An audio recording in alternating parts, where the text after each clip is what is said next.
No hej, jak tam? Cienka. Przeżyłeś? No było ciężko, ale dałem radę. Ale poczekaj, bo chcę ci coś pokazać właśnie. Czekaj, patrz to.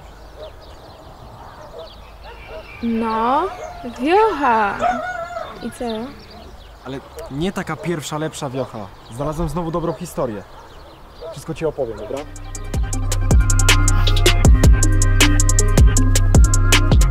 To jest mój przyjaciel Konrad, czyli Kon.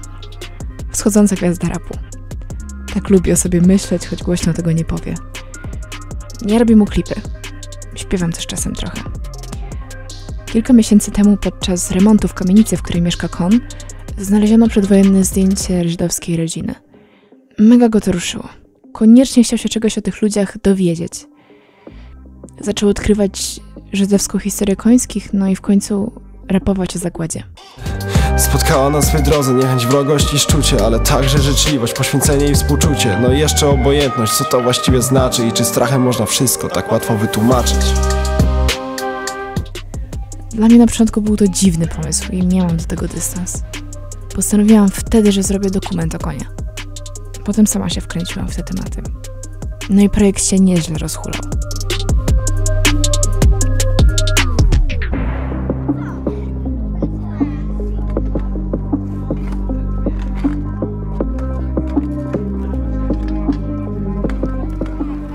Ale weź mi powiedz od początku, jak to było, bo się pogubiłam. Twój dziadek podczas wojny kogoś ukrywał? Nie mój dziadek. Opowiem ci jeszcze raz. Siedziałem sobie na tym weselu, grało disco polo, ogólnie była masakra. Obok mnie siedziała babcia mojej kuzynki, a zarazem siostra mojego pradziadka. No i wiesz, klasycznie, Konradku, ale wyrosłeś, jaki podobny do mamusi. No i pyta mnie, jaki zawód chcę mieć i co mnie interesuje. No to ja mówię, że muza i historia Żydów. I ona na to odpowiada, że u nich we wsi podczas wojny podobno ukrywano Żydów. No to ja od razu googluję Żydzi, szczytniki, bo tak się ta wieś nazywa. No i szok. Z marszu znalazłem fragmenty rozmowy z gościem, którego rodzina ukrywała 3 Żydówki podczas wojny w tej samej wsi, gdzie mój pradziadek mieszkał. Okej, no. No. I następnego dnia wybłagałem moją starą, żeby mnie zabrała do tych szczytników. No. I też napisałem do portalu, gdzie była opisana ta historia, żeby mi dali link do nagrania i dali mi go. Mega. Mega, no.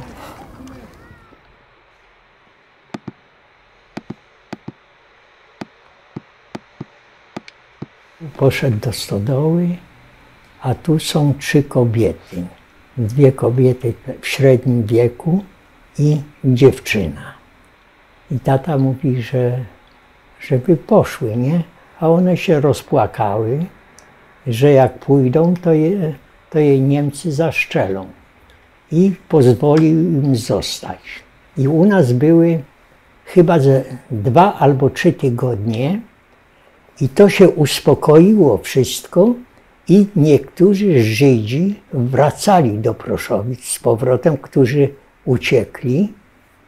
I one też poszły, ale jak Niemcy tą drugą czystkę robili, to im się też udało uciec i wróciły do nas. I już u nas zostały.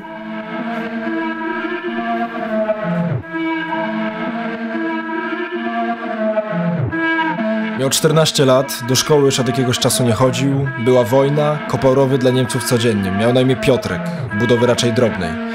Dzień był jak co dzień, nic wyjątkowego, pogoda taka sobie. Ojciec Piotrka wyszedł z domu tylko na chwilę i gdy wrócił, nie był sam. Dom jest mały, 1 izba, a w tej izbie 8 osób. By 3 jeszcze się zmieściły, też się znajdzie jakiś sposób. Ojciec im szykuje strych, Zimno, wieje. w deskach szpary, Koc zostały, jeszcze słoma. Wytrzymały? wytrzymały. Dni mijają w ukryciu, tydzień i miesiąc i rok i 2. Tylko noc, oddechu chwila, tylko noc, oddechu ta. Tylko noc, spacer w sadzie i cicho sza. Tylko noc, spacer w sadzie i cicho sza. Tylko noc, oddechu chwila, tylko noc, oddechu ta. Tylko noc, spacer w sadzie i cicho sza.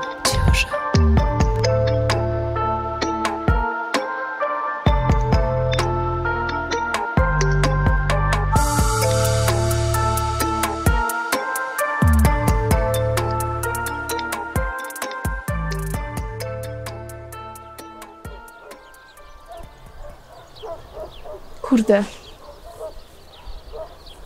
To ukrywanie to musiała być jakaś mega logistyka. No wiesz, takie najprostsze rzeczy. Przecież one musiały się na tym strychu chociażby jakoś załatwić, no. I też trzeba było jakoś zorganizować. No, dokładnie. Dużo takich, wiesz, zwykłych rzeczy. Zorganizować mycie, jedzenie, ubranie. Oni to wszystko musieli ogarniać i też udawać, że żyją jak zawsze, że nikogo więcej poza nimi nie ma. A ta jedna z tych kobiet ukrywanych zachorowała i zmarła w tej kryjówce. Nie mieli jak jej pomóc. W tajemnicy pochowali ją na własnym polu. Do dziś tam leży. Straszne. No. To musiało być kosmicznie trudno trzymać kogoś w domu, żeby nikt dookoła się nie zorientował. No tak. Wiesz, w tej rodzinie było akurat łatwiej, bo oni praktycznie nic nie kupowali. Wiesz, żyli z tego, co sami wyhodowali. Swoje zboże, warzywa, owoce. No i prawda, byli biedni, ale nie musieli się tłumaczyć w sklepie, dlaczego nagle więcej kupują niż zwykle. No tak. No i też żyli na uboczu. To też pewnie pomagało. Ale i tak jeden sąsiad przyuważył chyba te kobiety, jak chodziły nocą po sadzie, ale nie wydał. I jeszcze jeden facet wiedział o tym. On był, zdaje się, w partyzantce i powiedział ojcu pana Piotra, że szedł te Żydówki zastrzelić, ale odpuścił. Ale dlaczego gościu z partyzantki chciał je zabić? Nie wiem. W sumie to dziwne trochę. No a twoja rodzina? A- Oni wiedzieli, że tam Kopciów ktoś się ukrywa? Ten twój pradziadek, jak on w ogóle miał na imię? Janek. Nie wiem, ta jego siostra to już się urodziła po wojnie i ona tylko słyszała historię o ukrywanych Żydówkach w tej wiosce. Ale tak to zero konkretów. No, już nikt nie żyje z tamtego pokolenia. Taki bicik mi wyszedł ogólnie i pomyślałem, żeby w obrazku był i ten facet i ja. No. Dobra, czekaj, puszczę ci. I nie wiem, jak ty byś to widziała, ale ogólnie wyciąłbym parę fragmentów wypowiedzi i wpuścił w muzę. Tak jak teraz to brzmi właśnie na przykład. Już u nas zostały. Co myślisz? No, spoko. Mama moja bała się bardzo, że ktoś doniesie i nas wyszczelają wszyscy. Codzienność ukrywania, I nas wyszczelają wszyscy. codzienność tajemnicy, tajemnica codzienności i codzienność niepewności.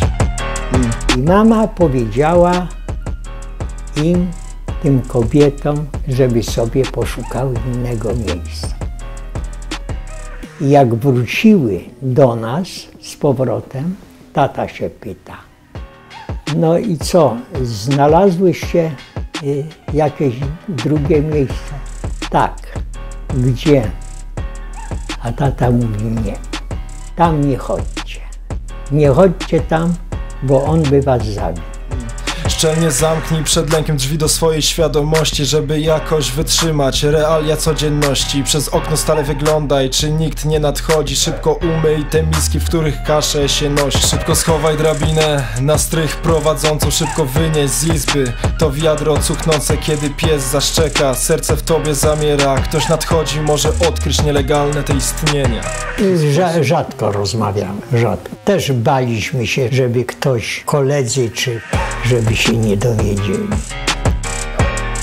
Yo, ej, choć na strychu jest chora, nie zobaczy już lekarza. Nawet leki strach kupić, bezradność poraża. Bo jak można leczyć kogoś, kogo przecież wcale nie ma? Jak podejrzeń nie wzbudzić, to już nie jest dylemat. Potem trzeba pochować kogoś, kogo nie było i wykopać mogiłę, co nie będzie mogiłą. Życia ślady zacierać i zacierać śmierci ślady. To codzienność ukrywania, nie ma tak, że nie dasz rady. Trudno. Trudno. To się mówi trudno. Ratując komuś życie, no to niestety trzeba brać odpowiedzialność za to. Życie ludzkie to jest najważniejszą rzeczą. Najważniejszą rzeczą. Trzeba ratować.